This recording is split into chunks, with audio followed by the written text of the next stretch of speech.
ఓం నమో భగవతే శ్రీరమణాయ. భాషణములు 191. ఆశ్రమవాసి కుహెన్ యోగ పద్ధతిని గురించి అడిగారు. మహర్షి, పతంజలి మొదటి సూత్రం యోగ విధాలన్నింటికీ వర్తిస్తుంది. చిత్తవృత్తులను నిరోధించడం దాని ప్రయోజనం. పద్ధతుల్లో భేదాలుండవచ్చు. ఆ గమ్యానికై ఉద్దేశించి ప్రయత్నం చేస్తే దాన్ని యోగమంటారు. ఆ ప్రయత్నమే యోగం. చిత్తవృత్తి నిరోధానికి చాలా మార్గాలున్నాయి. ఒకటి, మనస్సునే పరిశీలించడం. ఆ పరిశీలనలో మనోవృత్తులు తమంతమే ఆగిపోతాయి. ఇది జ్ఞాన మార్గం. శుద్ధ మనస్సే ఆత్మ. 2, మనస్సు మూలాన్ని వెతకడం. ఆ మూలాన్ని దైవమని, ఆత్మ అని, చైతన్యమని పిలుస్తారు. 3, ఏకచింతన.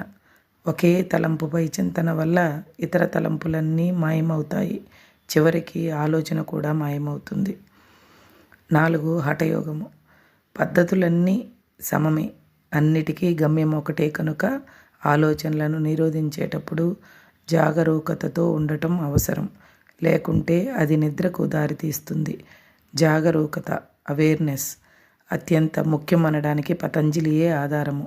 ఆయన ప్రాణాయామం తర్వాత కూడా ప్రత్యాహార, ధారణ, ధ్యాన, సమాధులను ప్రతిపాదించారు. ప్రాణాయామము మనస్సును స్థిరపరిచి ఆలోచనలను అణిచివేస్తుంది. ఆపైన ఇంకా వృద్ధి ఏమి అంటే జాగరూకతకు అంత ప్రాధాన్యతమన్నమాట. అట్టి స్థితిని మార్ఫియా, క్లోరోఫారం ఇత్యాదుల సాయంతో అనుకరించవచ్చు.